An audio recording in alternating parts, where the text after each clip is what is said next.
Coming up on this special edition of the Black Vault Radio, filmmaker Jeremy Corbell, along with legendary investigative journalist and author George Knapp, step into the vault to break down the new film Hunt for the Skinwalker.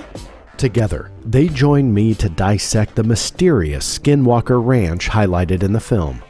It's a location riddled with various aspects of the paranormal, and it's located somewhere in the state of Utah. It's bloody, it's gruesome, and it's frightening. It jumps through the air like 20 feet. It locks its jaws onto the snout of this calf and is trying to pull it out of the corral. They're reluctant to tell you the whole truth at first because it is just too strange. Level of activity there, it's unlike anything else that we've known in the world. We didn't have something we're trying to convince you of because nobody knows what the hell it was. It's not about ET aircraft from other planets. It's a much bigger and more complex mystery. All that and much more. So stay tuned. The Black Vault Radio is about to begin. More than 20 years ago, I began a journey. My quest for the truth. My name is John Greenewald, and I have hammered the United States government with Freedom of Information Act requests trying to get answers. I have more than 2 million pages of declassified documents for you to download at theblackvault.com. Now, I attempt to dive even deeper and talk to some of the most brilliant minds on this planet. No government secret is off limits, and no question is off the table. All I aim for is the truth. This is the Black Vault Radio.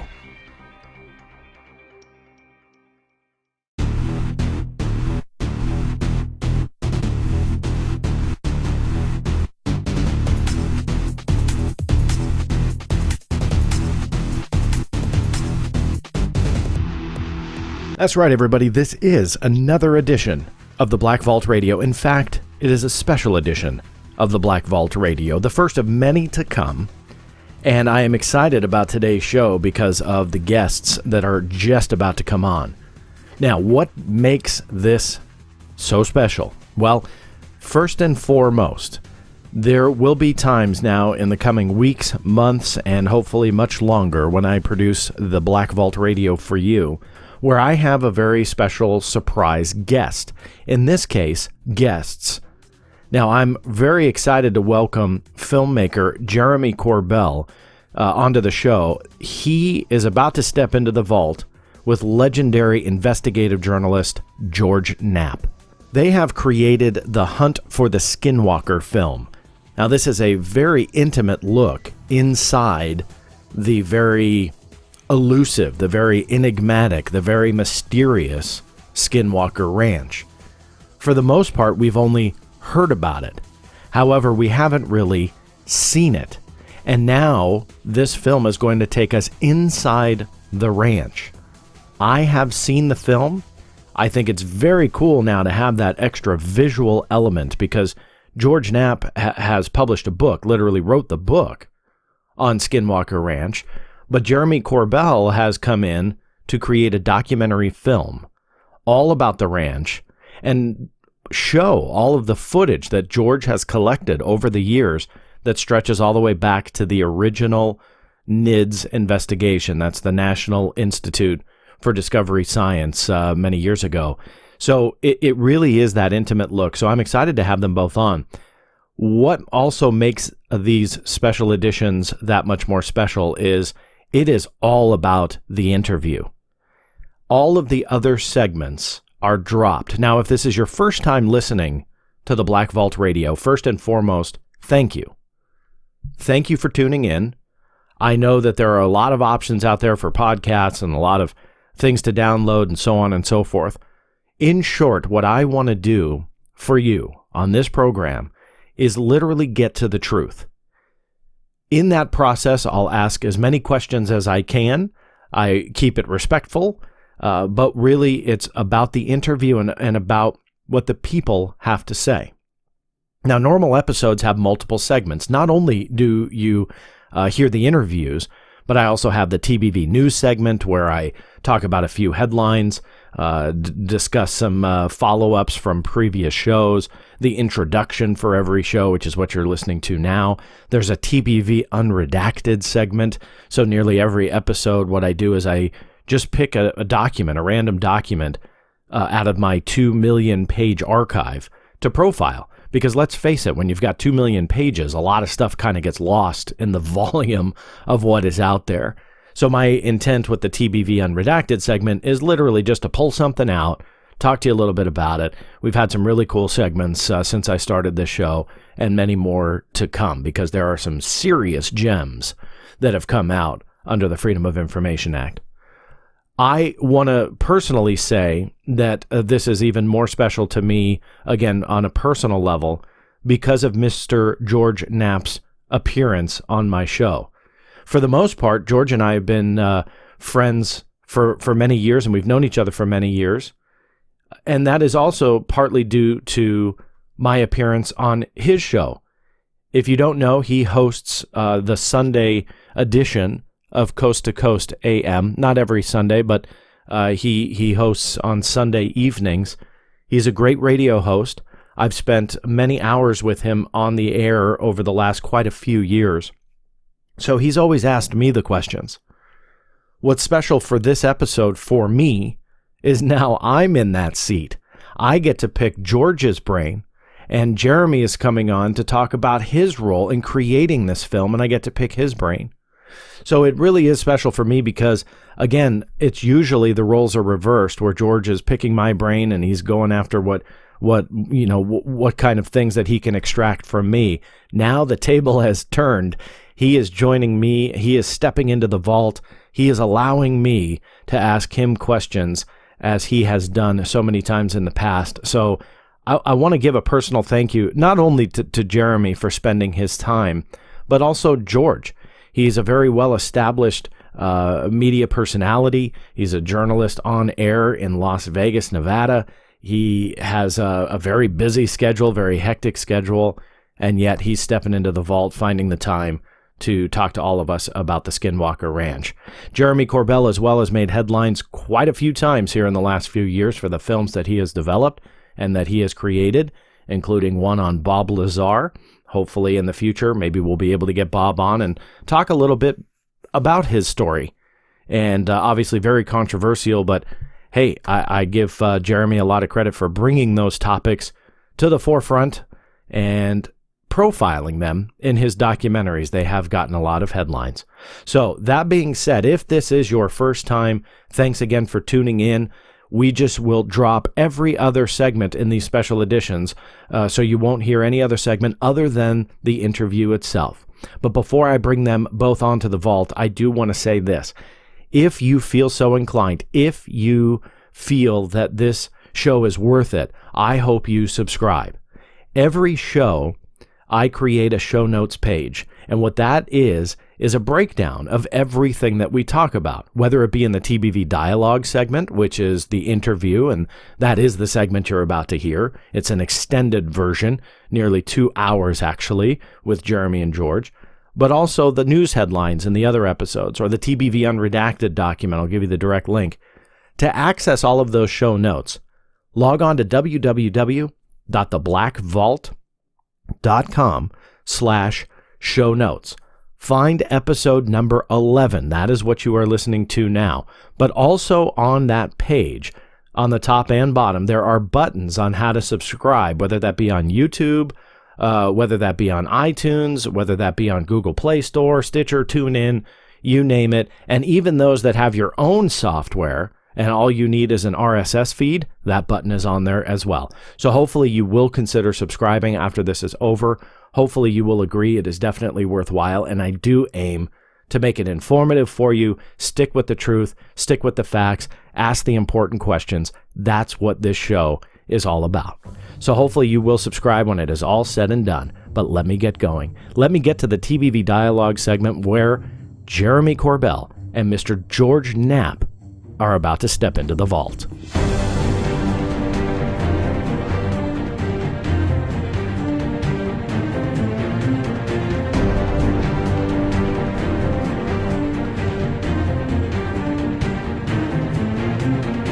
In this episode's TBV Dialogues segment, I'm honored to welcome two guests into the vault to offer an illuminating and fascinating look into one of the most enigmatic places in America.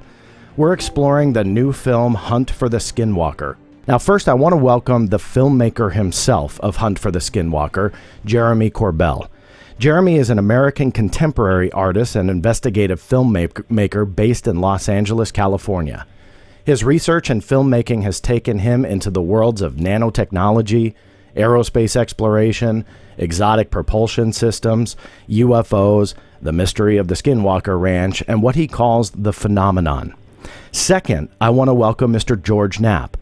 George is the chief investigative reporter for the CBS affiliate KLAS-TV, where he has earned the highest honors in broadcast journalism. That includes 2 Peabody Awards, the DuPont Award, and 27 Emmys for excellence in journalism. George's reporting on Nevada's Area 51 military base was selected by UPI as Best Individual Achievement by a Reporter in 1989, and George is also a weekend host of Coast to Coast AM, broadcast live on more than 600 radio stations. George was the only journalist allowed to document the bizarre events that transpired at the mysterious Skinwalker Ranch during what became the most intense scientific study of a paranormal hotspot in history. With Dr. Colin Kelleher, George co-authored the best-selling book Hunt for the Skinwalker and is the basis for the film that we're talking about and exploring today. Gentlemen, thank you so much for joining me on the Black Vault Radio. Hey, John, good to be here. It's a pleasure to have you both. There's a lot of hype about this documentary and film, and honestly, it's well due. I was able to see the film, screen it before this interview. It is well done, and I'd like to recommend everybody, if you have any interest in it, check out www.huntheskinwalker.com and check out the trailer and the graphics alone. And I guarantee, well done, Jeremy, by the way, and George as well. The trailer and the graphics package, I think, will entice you to want to purchase this thing. All the links will be on that website. Now, gentlemen, thanks again for joining me. Now, Jeremy, I want to start with you, and I'm just going to kind of bounce back and forth between you both, exploring what exactly is not only this film, but the Skinwalker Ranch. So, Jeremy, let me ask you, when you started this film, what was your overall objective with it? What did you want the audience to see and hear? Right. So this story, to me, was one of the most incredible stories I had ever been exposed to, and that was through George. Our work together, he would bring this up, kind of educated me on it. Obviously, I read the book, like most of the world, Hunt for the Skinwalker, and it was such a mysterious story to me because it really blended a lot of what we know as the paranormal with what I was interested in, which was the nuts and bolts UFO phenomenon. So over the years, in knowing George, he would kind of give me more and more information about this, but as we all know, that information was not allowed to come out. George wanted to make a documentary on this story a long time ago. He persistently stayed with the story for over 2 decades. Mm-hmm. And as he did that, collecting footage and information, although that footage was never allowed to be put out, he was allowed to do a book, but he respected, being asked not to put it out, to be able to be a fly on the wall. And then an opportunity showed itself, and that was the sale and the transition of ownership of the ranch. And I just bugged George to let me into his archive. And he finally says, okay, this might be an opportunity. And that's how it started for me with Skinwalker Ranch. And it was timing. The timing became right. Mm-hmm. And George allowed me to begin. And George, as an investigative reporter, obviously you learned about this many, many years ago, began researching it. Tell me a little bit about your connection to the story and then how you and Jeremy started working with each other on this film. Well, Bob Bigelow is kind of an enigmatic and legendary figure in the world of UFOs. He's had a lifelong interest in studying the topic. I first got into contact with him after we did the stories about Bob Lazar in Area 51, and he expressed an interest in trying to help. He says, I want to help research this subject. He subsequently provided funding to a number of researchers and offered money to the major UFO organizations, but was dissatisfied with the direction of their work. So he created his own organization, NIDS, the National Institute for Discovery Science, and he collected this world-class science advisory board, scientists, academics, 2 astronauts, major guys. I mean, people who had been on the inside and worked on these subjects from multiple viewpoints, in government and as contractors and as intelligence operatives, folks that from the spooky black world who were always legitimately interested but couldn't talk about it. Put that organization together, and they studied UFOs, they studied black triangles, they studied animal mutilations. They had a rapid response team that would go around the country whenever there was an outbreak of mutilation cases or UFO sightings, and have boots on the ground and investigate these things. Well, 1994, unbeknownst to Bigelow, what we call the Sherman family bought this property in northeastern Utah, and weird stuff started happening immediately. They lasted 20 months on the property. Toward the end of their tenure, there were a couple of local newspaper stories in the Uinta Basin that were picked up by Deseret News, Zach Van Eyck, and then those stories went national and got Bigelow's attention. He flew up to the property, heard the stories from the rancher and the rancher's family, and bought it on the first day he visited the place.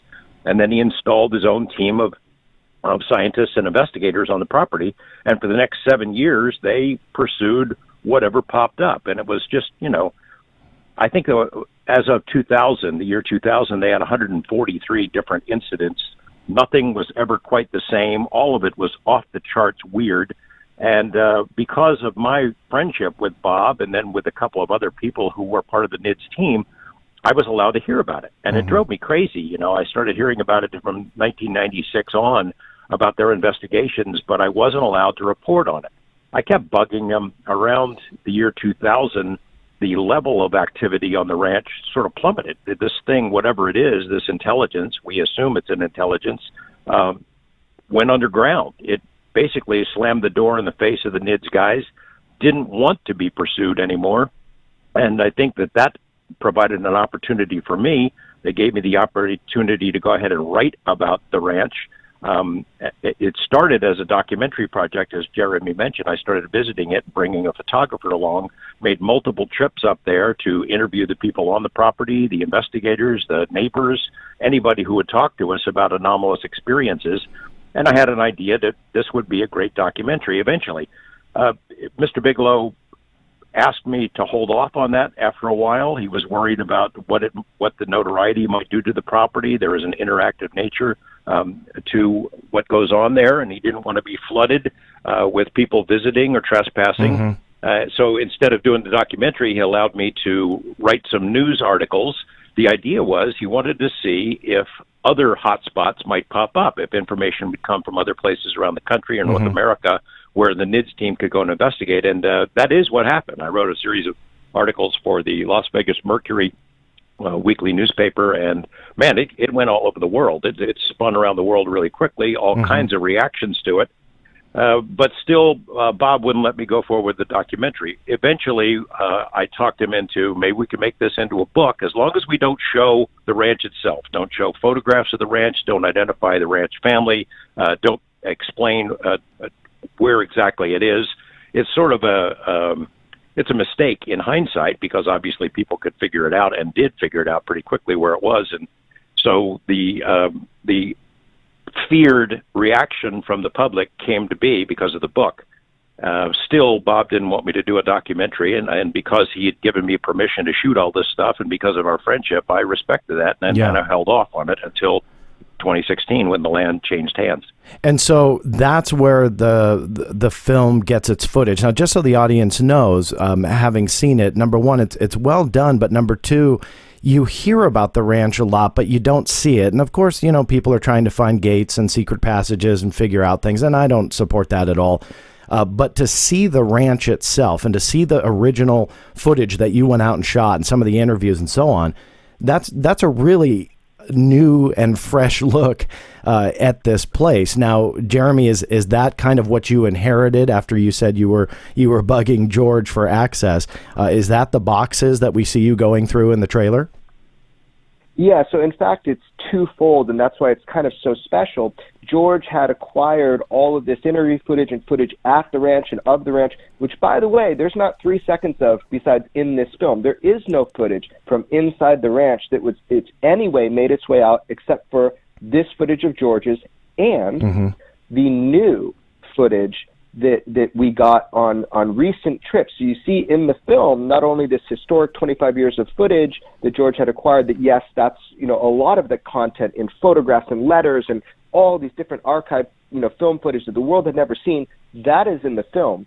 But additionally, new, current, modern day footage from, you know, witnesses within the Uinta Basin showing how the phenomenon occurs outside of the parameters of the ranch. The ranch was just a living laboratory, is a living laboratory, in order to study the phenomenon and its effects, from UFOs to, like I say, the Area 51 of the paranormal. The strangest stuff happens there, but it's not confined to the ranch.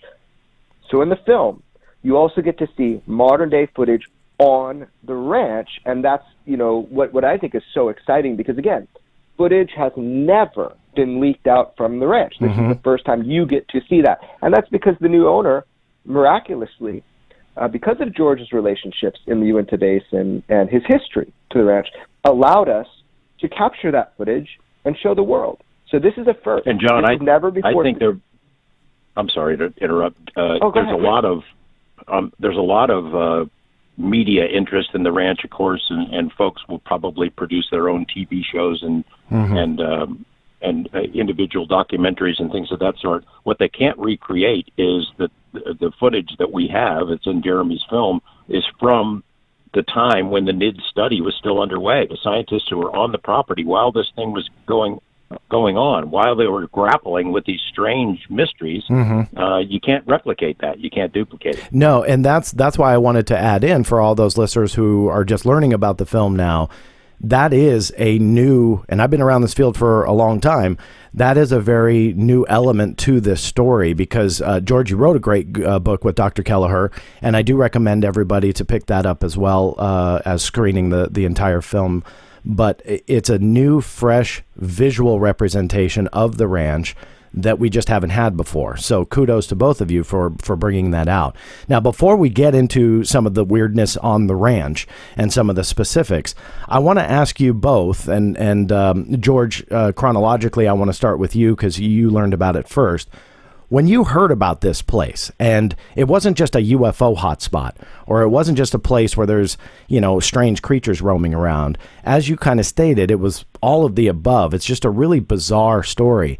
When you first learned about it, did you have any preconceived notions of, oh, come on, this can't be real? Or did you know, hey, there's something to this? Well, I mean, the credibility of NIDS was kind of on the line. They found it to be interesting and worthy of investigation, so that carried a lot of weight with me. But when it started, what got their attention were the UFO stories that had been a hot spot for a long time. Dr. Frank Salisbury had written a book in the 1970s that had a foreword by Alan Hynek. This was known as a UFO hotspot, and that's what got Bob Bigelow's attention.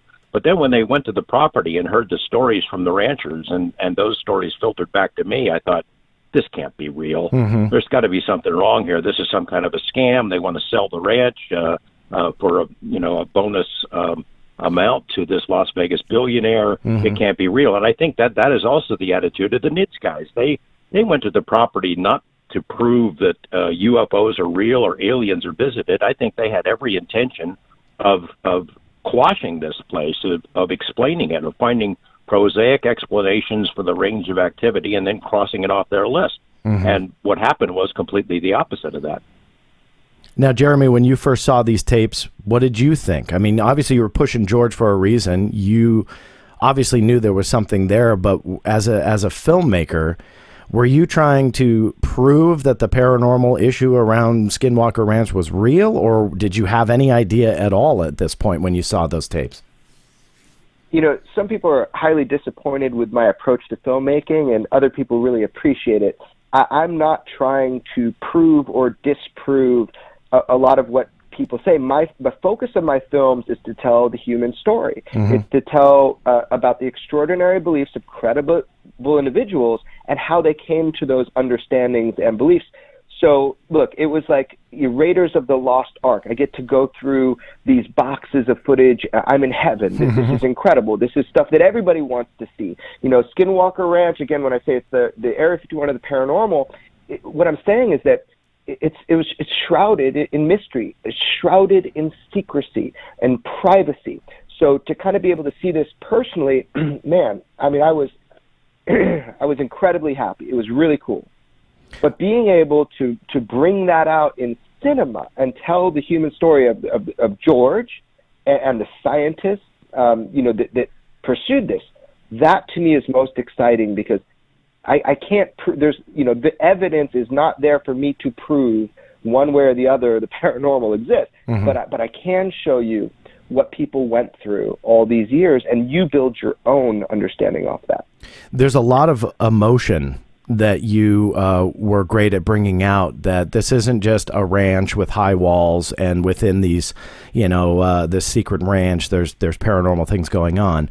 What I took away from it, and I want to establish this before we get into the specifics of the ranch, and either one of you can jump in on this and even correct me if I am mistaken, but it's yes, this Skinwalker Ranch has a lot of activity going on, but I feel that you kind of established that it's not just to that ranch, that there's something about this general area, and whichever one of you would like to comment on that. But is that accurate to say that the ranch isn't specific to this one phenomenon? That might be the heart of it, but it seemed like it kind of spills over into other areas in that vicinity. Is that right?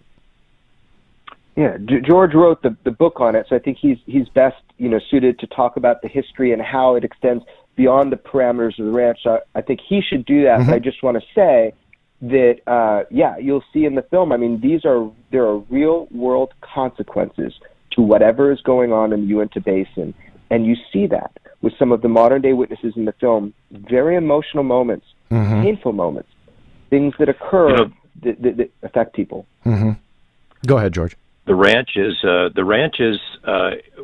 perceived as the epicenter, and maybe it is, but this activity has been underway in the Uinta Basin and the larger area around the ranch for as long as humans have lived there. The first Europeans to come through, Father Escalante, in the late 1700s, 1776, comes through and sees weird lights in the sky over their campfires as they're crossing the Uinta Basin. The Utes, who have been there since they were moved there at the order of Abraham Lincoln. I mean, there have been people, indigenous people in there, for thousands of years, but the Ute tribe that was moved there, they started seeing things immediately, and it's not just the ranch, it's the larger basin. When Frank Salisbury wrote this book, The Utah UFO Display, he based it on thousands of UFO sighting reports and other incidents that have been collected by Junior Hicks, the local science teacher who educated generations of Utah residents. And as they grew older, these people become adults and they see weird things. They call their old science teacher and tell him about it. And he drove thousands of miles investigating these reports and collecting information and writing up little synopses of the incidents. And that became the basis of Salisbury's book, which was really well received. The activity has been underway a long time. And while UFOs may tend to dominate the coverage, the news coverage, the reality is it goes much deeper. It's much weirder than mere UFOs or aliens or whatever you want to call them. I mean, the level of activity there, it's unlike anything else that we've known in the world. However, I'd say this: the NIDS guys who went in, they had never seen anything like it. They figured they could figure out an explanation for it. They never did. One of the criticisms of the book that came out after we first published it was, well, this book is not very convincing. Well, convincing of what? I mean, we didn't have something we're trying to convince you of because nobody knows what the hell it was. Yeah. There's no handy explanation for why it was going on. But yeah, the activity is basin-wide. I think by the end of the NID study, and if you were asked some of those scientists today, they'd tell you maybe this is true everywhere. If you were to concentrate the level of scientific expertise that was accumulated on the ranch, you might find this stuff everywhere. You might be able to put a dart and throw it at a map, and if you put enough resources into it, you would find a similar level of activity pretty much everywhere. Maybe it's not as obvious as the ranch, but it's possibly a global phenomenon. Yeah. I want to come back to the history of the area, but for the audience listening who's not aware of some of the strange occurrences and events and the documented incidents, George, if I can start with you, and then Jeremy, you jump in as well. When you went out there first, George, and were documenting what NIDS was doing, let's get into the specifics of some of that weirdness. What was going on? What kind of things were they seeing or hearing out there? Well, the stories that they put together, and there's a synopsis that's never been made public. It's sort of a compendium of events from 1994 through 2000, the first 6 years when it was really intense. They had 143, I think, different incidents. They started as soon as the Sherman family, I guess we're calling them the Gormans, the Gorman family moved onto the property in 1994. The first day they were there, the incident with this bulletproof wolf. They're unloading their possessions. They've got some calves in this corral, and they see this large animal on the edge of the first pasture, the first homestead, and it starts walking towards them, and they think, what the heck is that thing? As it gets closer, they see it's a huge wolf. I mean, gigantic. The top of this thing's back came to the middle of the chest of this rancher, who was a pretty big guy.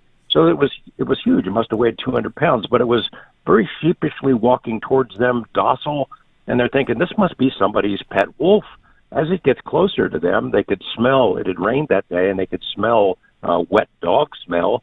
And this thing kind of brushed up against the family members, who were amazed that this giant creature was walking among them. It sees one of the calves had stuck its head out of the bars of this corral, and this wolf springs into action. It jumps through the air like 20 feet. It locks its jaws onto the snout of this calf, and is trying to pull it out of the corral. The rancher jumps into action. He grabs, I'm not sure if it's an axe handle or a club, but he grabs this big stick and beats this thing on the back to save his calf. And this wolf doesn't even flinch. It pays no attention to him as he's whacking away at it. His kid runs to this truck and grabs a .357, which is a very powerful handgun, brings it over to Dad, and Dad pops off a couple of shots. 3 times he shoots this wolf, and there's no reaction at all. The 4th time he shoots it, it stops. It drops. It lets its jaws loose from the calf and just kind of looks at him there. By that time, the rancher's father has come out with a hunting rifle from the house, a 30-06. I'm not quite sure. I don't remember what the gun was, but it's a powerful gun that would bring down an elk at 200 yards. And he shoots it again. This is a 5th shot. And then a 6th shot that goes right into the chest of this creature. It's not bleeding. It's not bleeding. It's not showing no distress at all. The 6th shot goes right in the middle of the chest, and it blows a chunk of fur and flesh off the body of this wolf. And then it casually just turns around and starts heading back toward the brush line where it had come from. The family's looking at each other like, what the hell is going on here? So they have a large wounded animal that's loose on their property. They decide we can't let that go, so they get another hunting rifle. The rancher and his son go after it. Now there's a creek that traverses one side of the property, and the land over there gets kind of muddy and soft. So they go after this thing. They go through the brush, and they're following it. And because it was so big and heavy, it's leaving tracks that are 2 inches deep in the mud. So they're having no trouble following it, and every once in a while they catch glimpses of the wolf going through the bushes. They come out to a clearing that's near where this riverbed is, and the tracks lead right out into the middle of this field, and then they stop. It's like this thing just vanished in the middle of nowhere. They don't know what the heck they're dealing with. They don't know what they're going to say to their family when they go back, but they go walking back. They pick up the piece of fur and flesh that had flown off the beast with the 6th shot, and it smells like rotten meat. Now, if they had been UFO investigators or paranormal investigators, they would have put that stuff in a bag and put it in the freezer, and we'd have some evidence about what this creature was. They didn't. They weren't trying to investigate the paranormal. They were trying to make sense of what was going on their dream property on the first day they moved in. Wow. So they didn't save it. So that was day one, and then immediately it's a heck of a day one. There was a whole series of things that started happening that more like what we would consider poltergeist as opposed to alien stuff.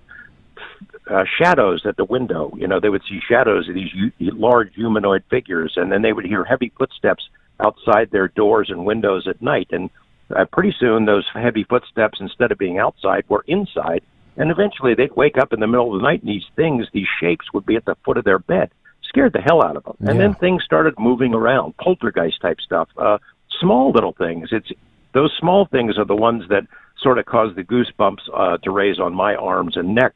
The wife goes and does grocery shopping for a couple of weeks worth of food. She comes home, she takes all the groceries out of the bag, puts it in the cupboards, puts it away, walks out of the room, comes back in, all the food's back in the bags. She takes a shower in the morning. Every morning goes in, locks the door of the shower, and puts a towel and a hairbrush on the cabinet. She gets out of the shower, the door's still locked, the hairbrush and the towel are gone. They find the hairbrush in the freezer. Things start moving around in the house, just odd objects that disappear. An entire cord of wood is moved across the pasture in the blink of an eye. Mm-hmm. The rancher's out in the field. He's using a post hole digger to do some repairs on the property, and he stops for a second. He wipes his brow. He takes a drink of water. The post hole digger, the machine, this device, is gone. It vanished. He finds it a couple of weeks later, 75 feet up in a cottonwood tree. It was trickster kind of stuff. It was weird, just mind games. They got the feeling that they were constantly being watched, that whatever it was really messing with them. They would, at night, the pasture would light up. Some giant light, like a spotlight from the sky, would light up the whole pasture and then disappear. Sometimes it would seem like it came from the ground, these shafts of light that seemed to come out of the ground.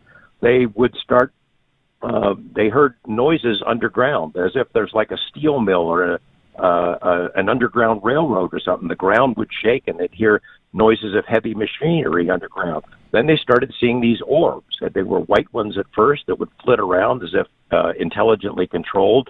Then these red ones started appearing and would mess with their livestock. It would scare the hell out of their cattle and horses. And at one point, these red orbs sort of stampeded the cattle off a little cliff and damaged some of the animals. And then these blue things appeared. They were a little bit larger than a softball. They looked like they were made out of glass with a blue bubbling liquid inside of them. And these things somehow could access the fight or flight response inside the brain, because the family had been through a lot of stuff. I mean, there were a lot of scary things that happened to them, but these blue orbs, when they would appear, would scare them way beyond what is even rational or normal. I mean, it would basically paralyze them with fear. It seemed to be accessing their brains and pressing a button in their heads that made them just absolutely terrified. Blue meanies is what we called them. Then they started losing livestock. The cattle started disappearing. They would have tracks in the snow right out into the middle of a pasture, and the tracks would end, and the animal is gone. In 2 years, they lost 14 head out of a herd of 80 animals. These are very expensive animals, and financially it was devastating, but also emotionally, psychologically it was devastating. And then some of the animals, instead of just disappearing, started being mutilated.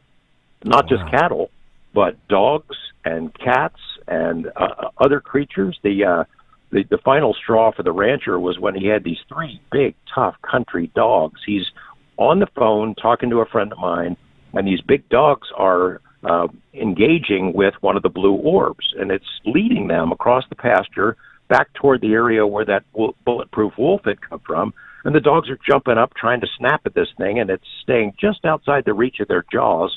And they keep pursuing it, and it's leading them further and further across the pasture. And the rancher's saying on the phone, "Hey, I got to go. Something really weird is happening here." The dogs disappear into the brush line, and chasing this blue orb, and suddenly he hears these shrieks.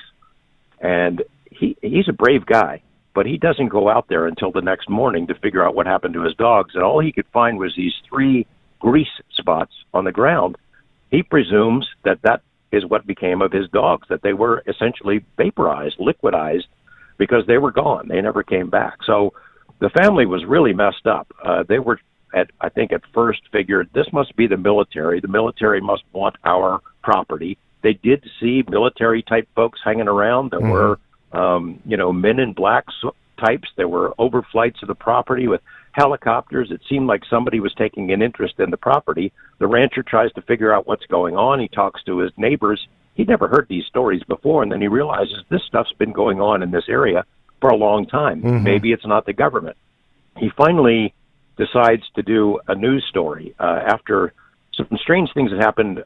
There were physical. I mean, this stuff, it wasn't just a hologram or an illusion. It had physical consequences, as we tell in Jeremy's film.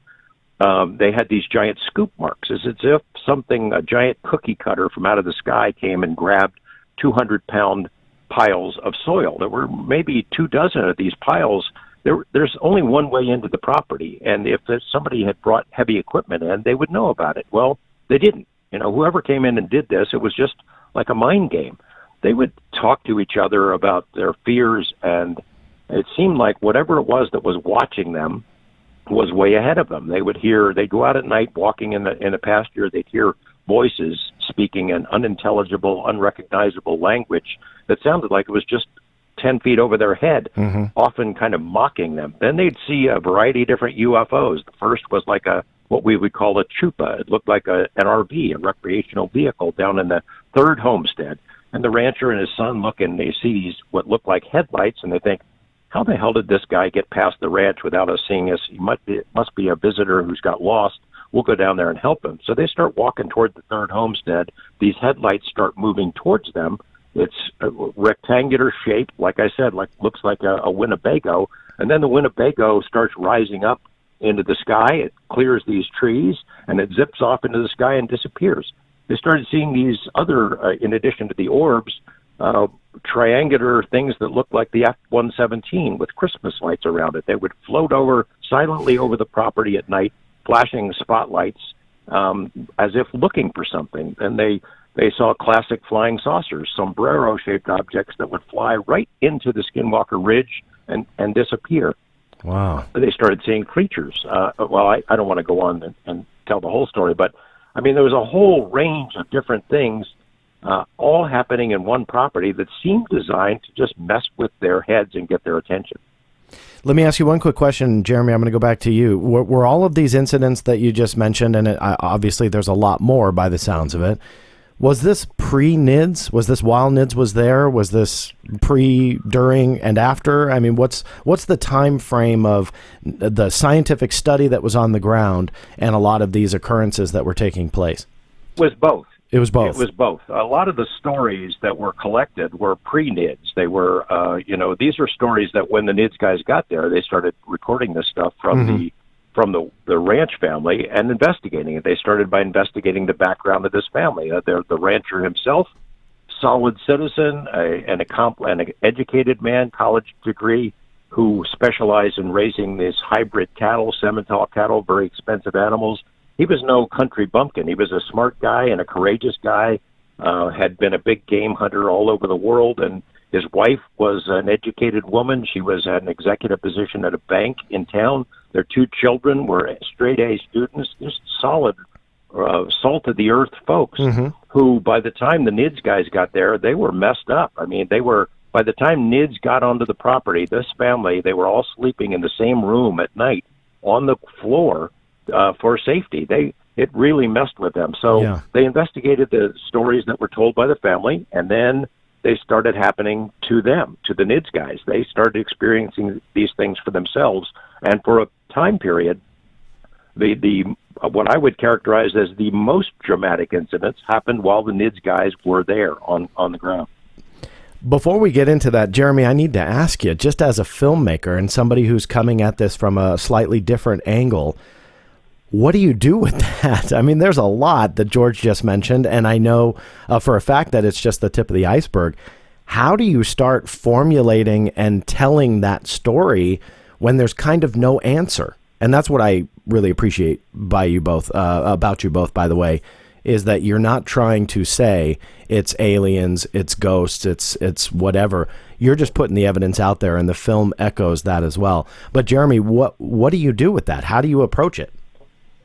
Right, because, we don't know the answers. I certainly don't. Nobody involved knows. The fly in the ointment, as it's said, is the inconsistency with the UFO or ET hypothesis. It just doesn't add up. These stories are so vast and broad and outside of the scope of even consensus UFO reality that it is hard to wrap your mind around. And at first, I'm generally analytical and skeptical, and going into this, the most impactful thing for me is the witness testimony. Now, some will say witness testimony is evidence and proof, and some people will argue with that. Bottom line is, it is evidence, and it is proof to a degree. We convict people based on eyewitness testimony. Eyewitness testimony can have major problems when you look at over time and perspective, but yet it is evidence, and there is value to it. So a lot of what I had to deal with as a filmmaker is being able to talk with the individuals who actually experience these things and seeing how it affected their lives and their psychology and how they look at the world and how they deal with these types of threats to their worldview and even to their physical well-being. And you do see that in the film. So this concept of first going in, experiencing this mythological location, but then talking with the individuals. And here's the trippy part. The trippy part is this. We can handle UFOs, lights in the sky, flying orbs. That's something that people can kind of at least wrap their mind around could be a possibility. But when you're talking with people in the Uinta Basin, because there's not a single person in the Uinta Basin who hasn't had an experience or knows somebody that had. I mean, it is so ever present, the high strangeness in the area. But people don't offer that up to you right away. Not only because it's a tribal nation and to be on the land. We were given special permits, first time in history, able to camp in these high activity areas, to bring footage out of the reservation. That was all authorized by the tribal elders. So, and that was because of the book, and because of George's relationship, those doors were opened up, and because of time.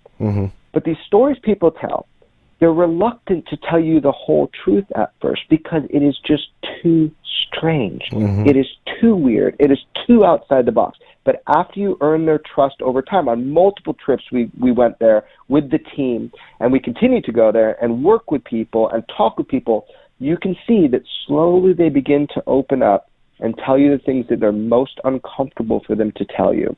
So for me, that was the most enduring part of this. That was the most influential part of this, is to really see how uncomfortable it is for people to tell you what they experienced.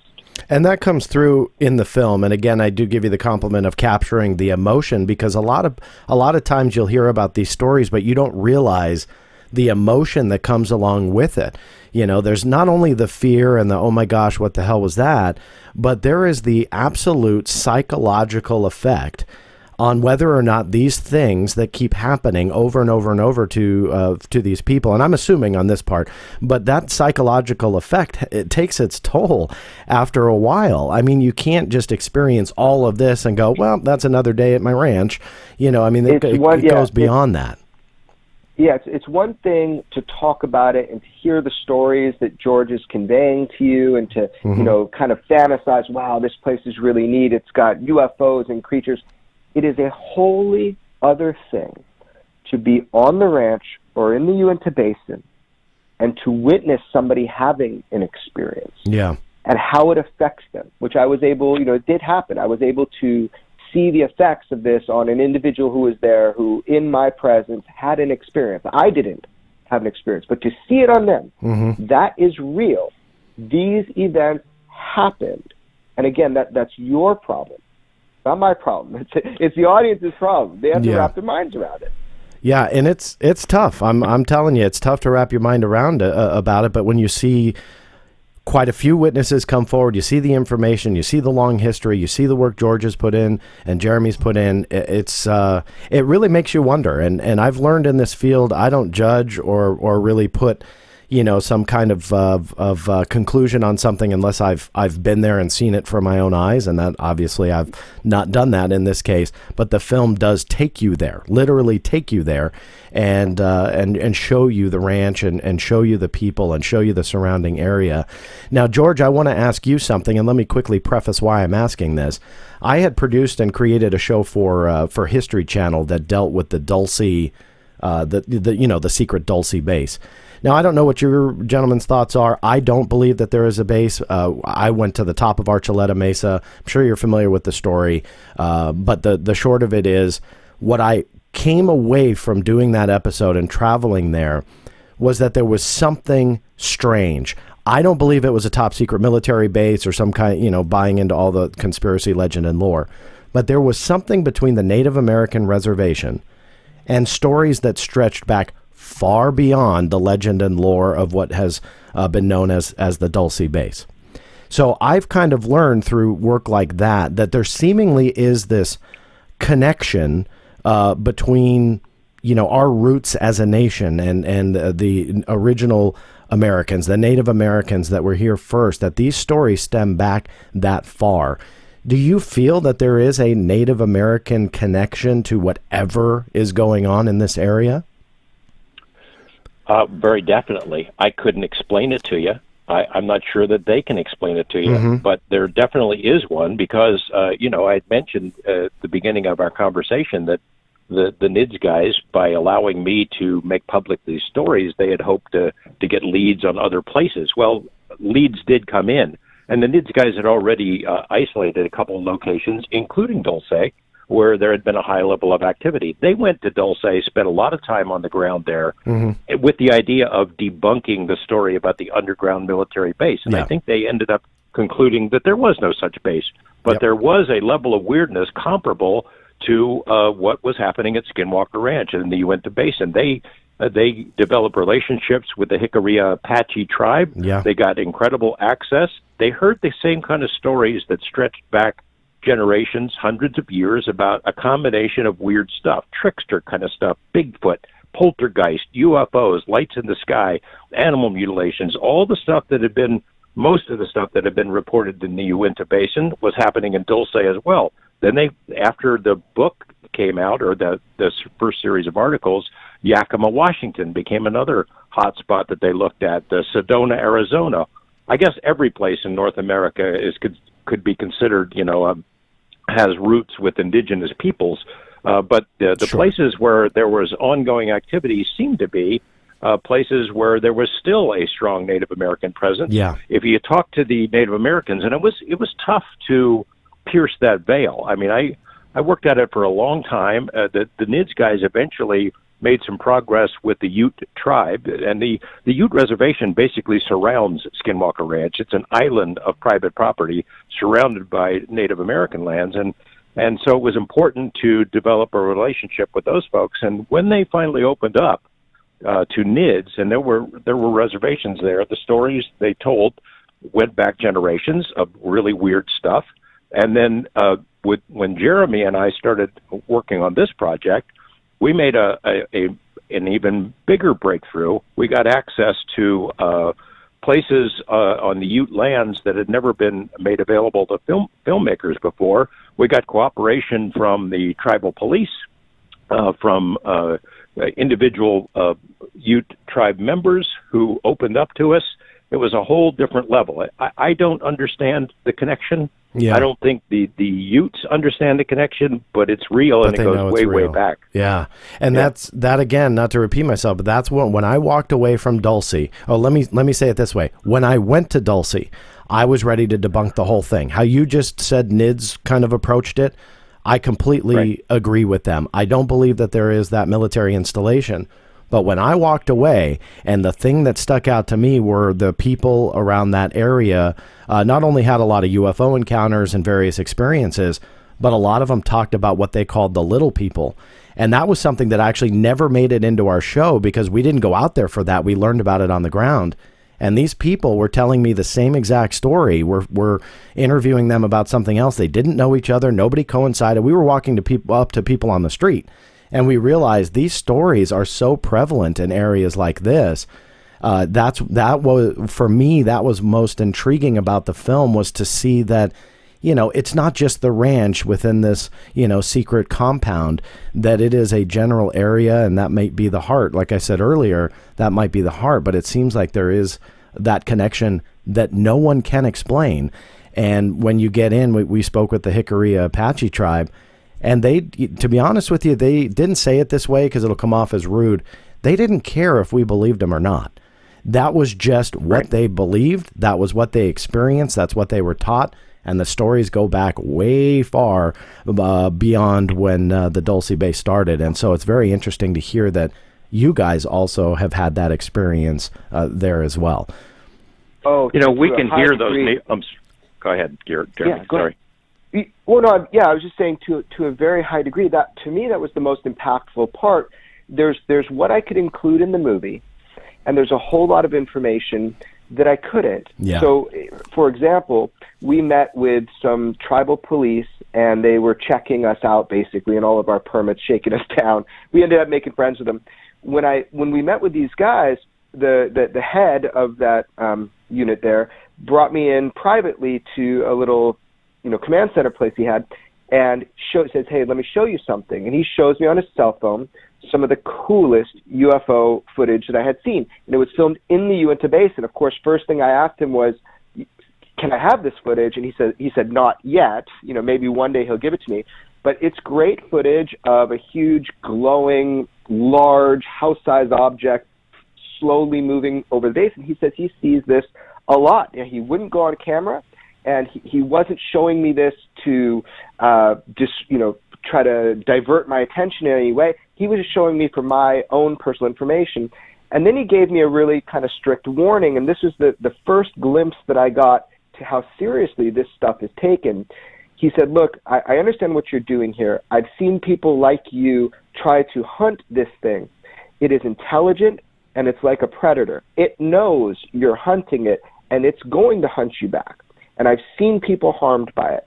And that was quite chilling, because he's telling me this in private, and just for my own personal well-being. Mm-hmm. They actually had a shaman on deck in case George and I did, in any of these trips, encounter anything that really was disturbing, because people have psychologically, they've lost it, from engaging what we call the phenomenon. So, I don't know, all in all, what I'm saying is, these events, when you see the impact they've had on people's lives, they're real. Mm-hmm. The impact is real. Something is happening to people in the Uinta Basin and other places like this. So much so, it was taken seriously by the NIDS team and also by the Defense Intelligence Agency. And the goal was to determine if there was a threat to national security and to the American public based upon what is displayed specifically in this area, Skinwalker Ranch. So that's got to tell you something, that there are smart, big brain people who are involved in this that know it's real, mm-hmm. and are trying to figure out the implications. Now, you bring up the Defense Intelligence Agency, or the DIA, very quickly for the audience. For those who don't follow this incredibly closely, the DIA is connected into what is known as the ATIP program, or what was reported on in December of 2017 as the secret Pentagon UFO study. Can I ask you, Jeremy, then to address, and I believe you had posted on Instagram or maybe Facebook a photo, and this, of course, the internet rumor mill starts. You had ATIP on the chalkboard, and then the AAWSAP program circled as well. And so then there was speculation on whether or not the Skinwalker Ranch played a role in this ATIP program. Can you comment on some of those rumors that flew when you posted that image? Was there a connection? Is that what you mean by the DIA, or what do you mean? Yeah, I'll start to answer it, and then I think we should pass the baton to George. Mm-hmm. I'll start by saying that, people have got the story wrong. Mm-hmm. It's much bigger and broader, and there's much more to the story, and the film does clarify it, especially the bonus materials, really clarifies this connection. So the premise, and then I'll pass to George, is that ATIP, right, that was a reactionary program about military sightings and engagements of UFOs, mm-hmm. a very specific niche. OSAP was, in a sense, a host or a mother program. It was a bigger UFO program that ATIP played a small part in. Now, the ranch played a big role. The Skinwalker Ranch, with the $22 million, why the funding was allocated, and what it was used for. And that's a story that has yet to be told, and that's a story that is now for the first time being told, starting with this movie. And I'll hand it to George to say what he wants to say about that.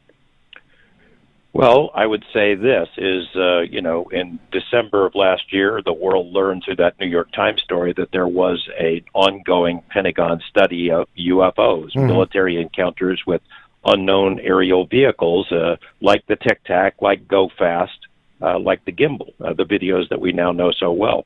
What is not abundantly clear is that there was a second, larger program. The $22 million, we've heard that figure bandied about, that wasn't for ATIP, that was for OSAP. And OSAP essentially was BASS, Bigelow Advanced Aerospace Program, that was created as a vehicle to study not just UFOs, but to study a much broader range of paranormal activity. And because these guys were private contractors, they didn't have to abide by the same sort of rigid standards that maybe Lou Elizondo and the ATIP folks were dealing with at the Pentagon. The ATIP was reacting to incidents that would happen, reports that would come in, videos that would pop up. OSAP was more of a proactive program trying to figure out how does this stuff relate to a larger picture of reality, and is there a national security threat involved? Is it potentially weaponizable? Is there something that we can learn from this that would help defend us? Is it a threat? And the Skinwalker Ranch was an epicenter of that. A lot of that money, that $22 million, that figure that we have heard about, it wasn't at ATIP. It went to BASS. It went to OSAP, and it was spent a large degree on the ranch. In fact, the ranch is what inspired it. There was some DIA folks who had read the book, who went to the property, who had an experience, went back to Washington, told Senator Harry Reid about it. Reid told some other people. He was already familiar with the book and was intrigued by it and knew the NIDS people, and that's what kick-started the program that now the world knows about. And there's some confusion about which program did what and whose responsibility was what that we address in the film. And I don't want to give the whole thing away, but no, we're going to try to clear that up a little bit. Yeah, and that part intrigued me. And again, I recommend everybody to look into this film, screen it. You can do it. Jeremy, help me out here. It's on iTunes, Xbox, Vimeo. How else can you view the film? Yeah, so basically, if people go to hunttheskinwalker.com, everything will be linked from there. But you can also search any pay-per-view platform starting on September 11th, and you will find the movie if you type in Hunt for the Skinwalker, and that's meaning iTunes, Amazon, Vimeo, Xbox, so any pay-per-view platform. And with the iTunes or the Vimeo, you get an hour and a half of bonus material. So it's a 2-hour, 7-minute movie. And then you get an additional hour and a half of bonus material. One of those bonus material pieces is George really breaking down in his news station, really breaking down what we're saying here, the connection between the $22 million and Skinwalker Ranch. And this is a story that has yet to be told. There was one article that started to tie that all together after the ranch was mentioned. But this is really key because this story is coming out. George has released documents that do show this connection between the $22 million and Skinwalker Ranch and our government studying UFOs and associated phenomena that we might call paranormal. It's news. It's big news, and it's being clarified now to the public. Can you gentlemen comment on, were they just looking at the UFO aspect to Skinwalker Ranch, or are you saying that they branched out in these government programs to look into some of the other aspects of the paranormal as well?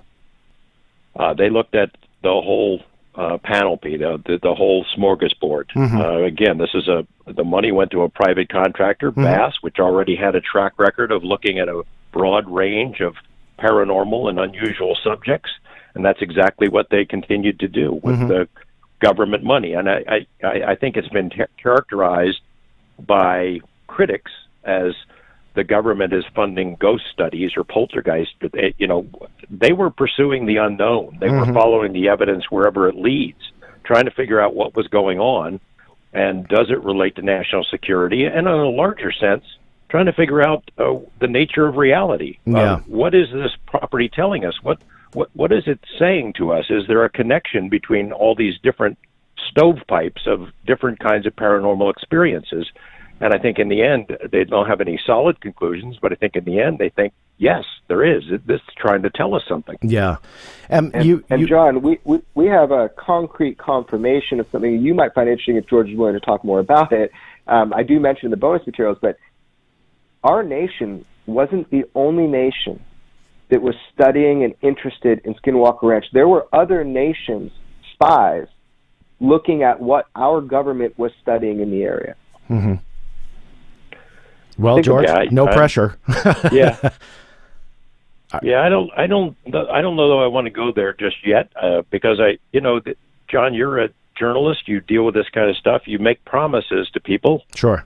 They let you be a fly on the wall with the promise of confidentiality, and you want to maintain that trust and not violate a confidence. So I'm not sure. No, I'm not sure how far I can go on that. That's fine. Well, whenever the time is right, you know my phone number. You've always got an outlet here if you can ever chat about that. But let me ask you this. I mean, you had mentioned the confusion earlier out there around all of these programs and Skinwalker, and the film helped me understand a couple things that I realized were internet legend and lore. As Jeremy said, the kind of that bigger story is wrong, and that this film helps kind of put some of those pieces together. But going to the studies and the government involvement, I'm curious if you gentlemen can comment and both take on this question if you'd like. Part of that confusion is now the military pushing back. And I don't want you to misconstrue my question as trying to be a skeptic. What I'm trying to say is I've caught the government lying to me a million times. So if they're just downright lying, that is not going to shock me one bit.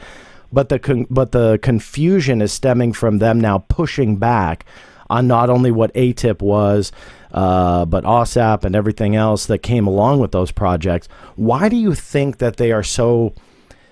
I don't know if scared is the right word. They're so adamant about not addressing it because these documents are going to come out under the FOIA eventually. And that's another part of the confusion that's out there. Nobody talks about the root, which is the Defense Intelligence Agency. They are the ones that are primarily responsible for declassifying the information. They're about 2 years behind on processing FOIAs. So, I defend the fact that they haven't released anything yet just simply because of the backlog. I don't think that there's a gigantic conspiracy or cover-up. But these records are going to come out eventually.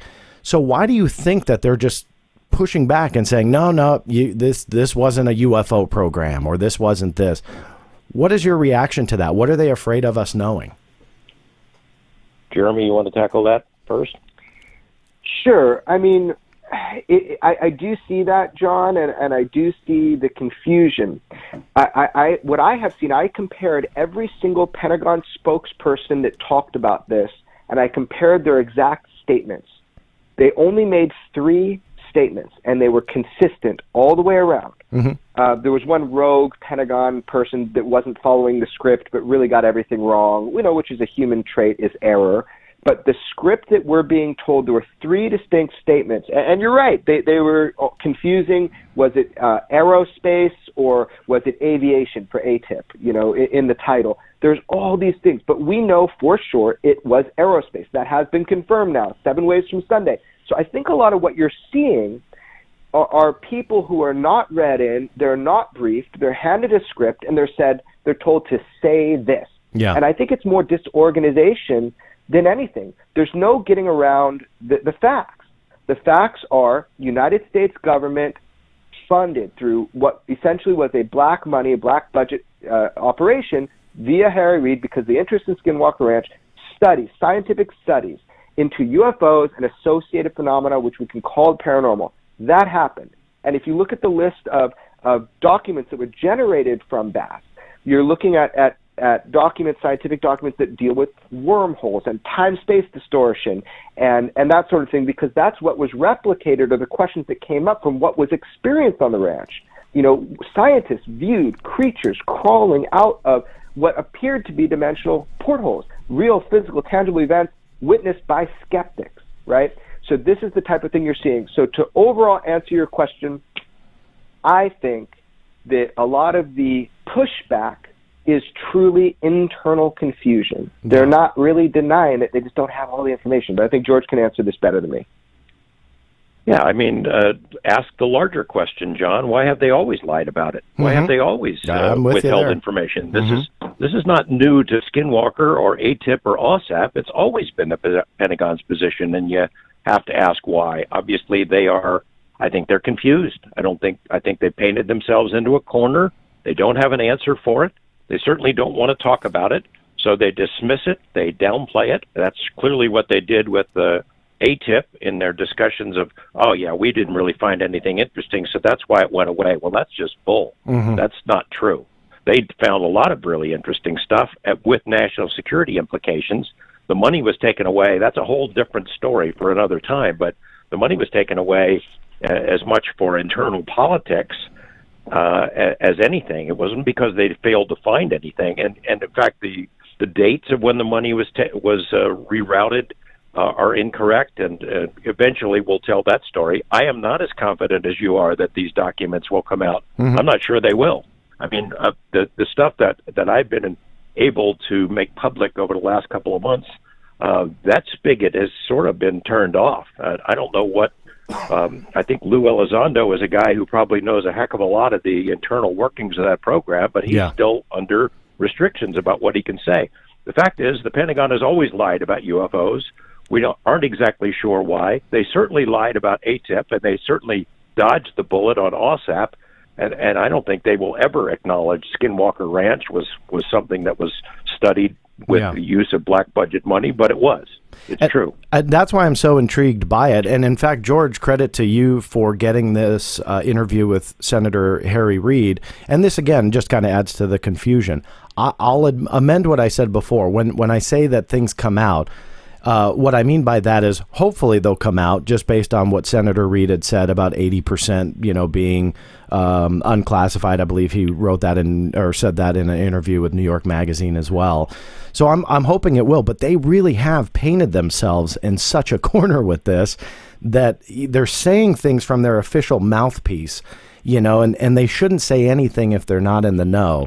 So they're really kind of not in a good position once this stuff comes out and completely disproves their in-writing talking points. And I've done a lot of research on talking points and what Jeremy had said about pretty much the same exact wording. That's true. I mean, they do. I've done this on even non-UFO related things. You do a FOIA request for all documents relating to the established talking points on a particular topic.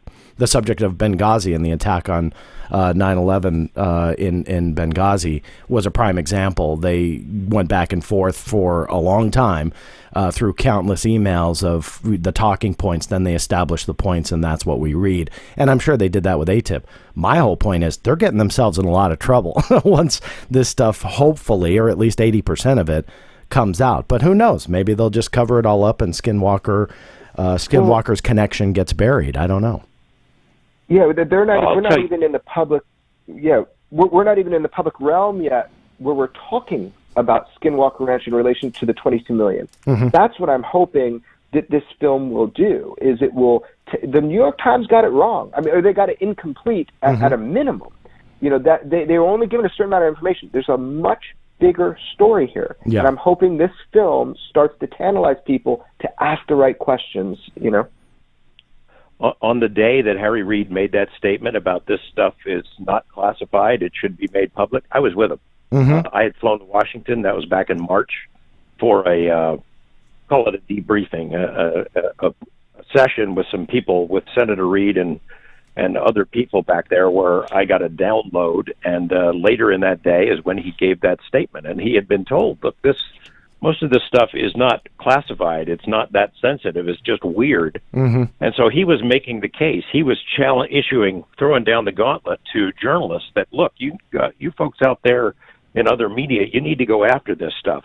I don't think a lot of people, other than like yourself, John, really picked up the challenge and went after it. I haven't seen anything else coming from the New York Times and Washington Post and people like that. They get what is dribbled out to them, but there's not a whole lot of boots on the ground, hard investigatory work. But like I said, I was with Senator Reid that day. He wanted to instigate and invigorate journalism to go after this stuff, and so far nobody's pierced that. I'm not sure that they're going to be able to.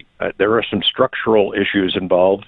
I'd like to be as confident as you that material will be made public.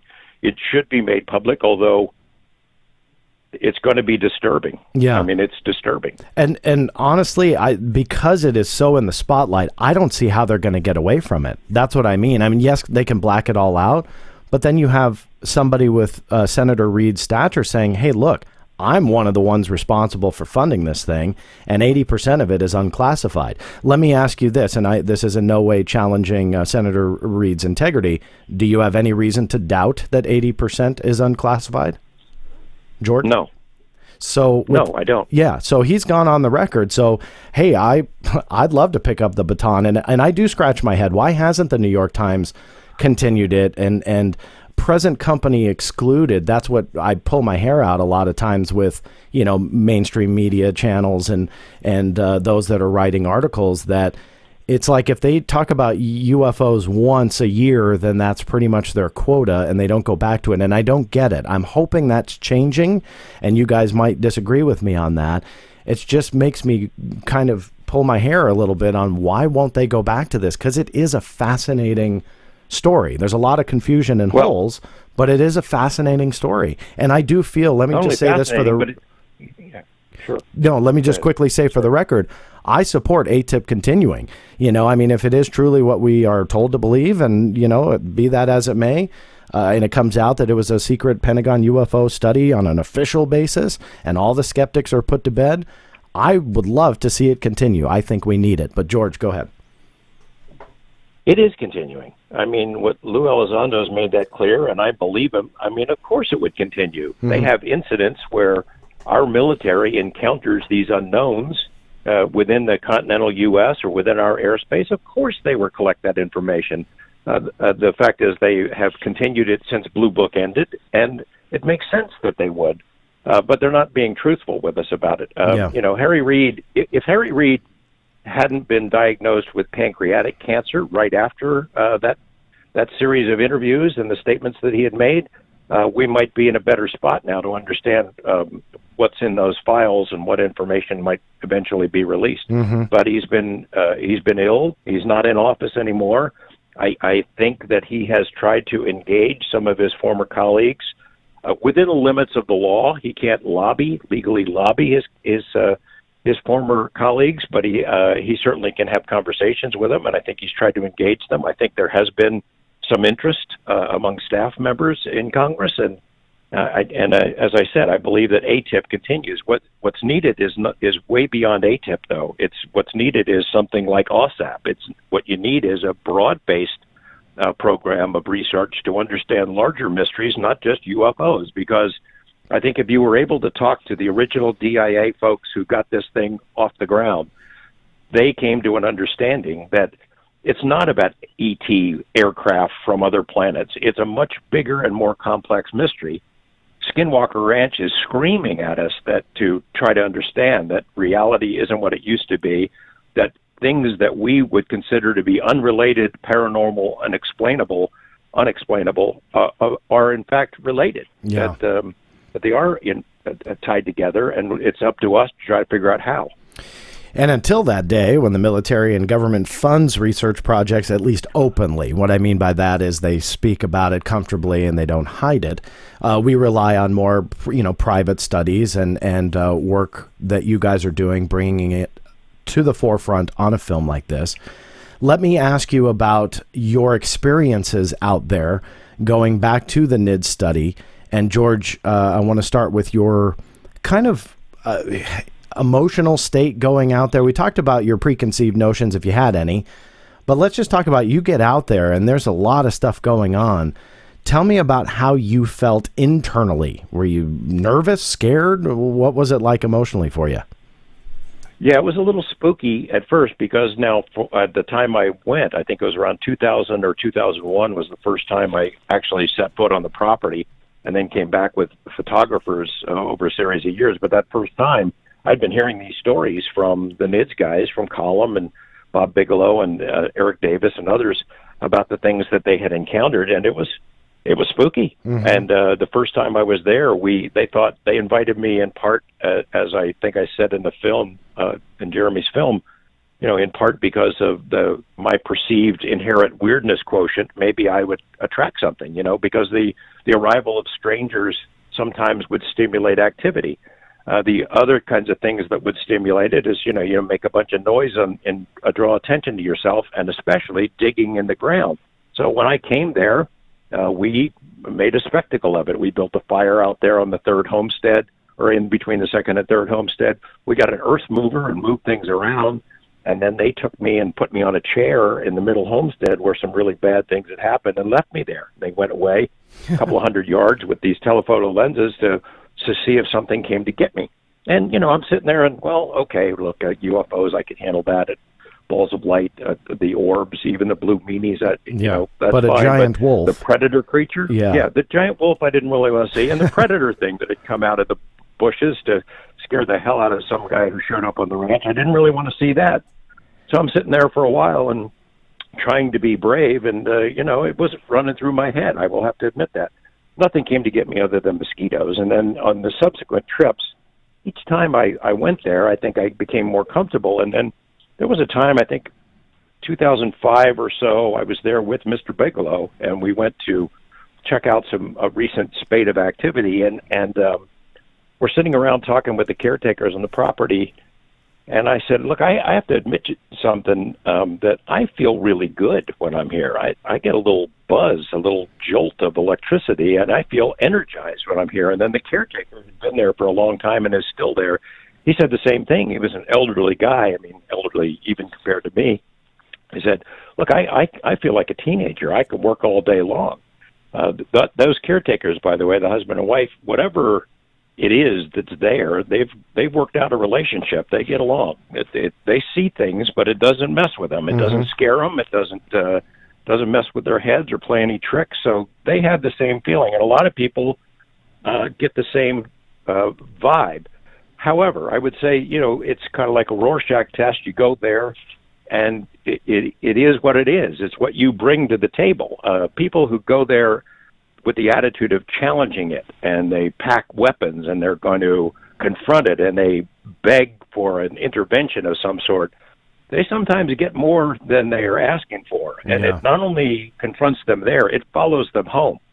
Wow. And I don't think it's really what they want to see happen, but it is scary. I've never seen anything there that I would consider paranormal. My photographer, Matt Adams, and I are maybe the only people who have not. Jeremy didn't see something, but something saw him the last time we were there. And that's a story we'll have to tell another time. But, it's an interesting place. I'm not sure I really want to go back, because eventually the odds catch up with you. Jeremy, no pressure, but he mentioned an experience you had. Do you guys want to save that for another time? I understand if you do, but I have to ask. Well, it wasn't an experience I had. I mean, I'm kind of like impervious to evil or something. I don't have these experiences. I feel like George pretty good. Now, I have seen things in the area that, I turn on an extra level of skepticism, because the whole idea is you're at this crazy place and you're going to see something, and I don't want to be influenced by that. There were lights in the second homestead from afar. We don't know what was lighting up the second homestead, as there's no artificial light out there. Interesting, but not conclusive in any way. The strangest thing, I guess, was just we were there with a group of individuals, and one was a military security, and he was there, personal invite from another friend of ours, kind of a stoic dude, soft-spoken, really didn't say much the whole trip. And at one point towards the end of this one night on the ranch, he looked at us, and it was like, we're leaving. That was his, and okay, we all get in the car, and the second we get off the property, pulls over the car, turns to me and everybody else, and again, this is a very stoic, soft-spoken guy, not kind of a guy, prone to fantasy. But a badass. And a total badass, yeah. And what he saw, I guess I'll just describe what he saw. But, and that was, what's interesting about it was what he didn't know was this was a phenomenon in this location that had occurred before to people. And he didn't know that. So out of all the things he could have, chosen to see, this one was consistent in a way, which is interesting. Mm-hmm. But as I walked out from one particular area in the NIDS command center, what used to be the NIDS command center, I'm walking out, and what he said he saw, because he's the only one facing me, was inches from my body, a large, over 6 feet, like a mist, like a dark mist in the form of a human. Yeah, a human form, dark mist. He thought it was our Matt's photographer, Matt, but he had left hours ago, and then he kind of rubs his eyes, and he sees this thing following me, and it's just inches behind me, and he was just about to say something because it was freaky, and the thing just vanished. And so he sat there kind of baffled and kind of told us to go. So that's what he claims to have seen. Now, that is a phenomenon that has been described in that particular area before. Make of that what you will. Mm-hmm. I'll tell you, it scared the shit out of him. I would imagine. Now, a couple episodes ago, I had Dr. John Alexander on. And although the point of the interview was not talking about Skinwalker Ranch, obviously he's got a connection to it, and it did come up in the course of conversation. And he was talking about the phenomena, or Jeremy, what I believe you're referencing when you call it the phenomenon, that he seemingly thought, and the consensus was, that it was all connected, that it was kind of this, I don't want to say living, breathing thing, because that's not what he said, but it kind of like was all seemingly connected.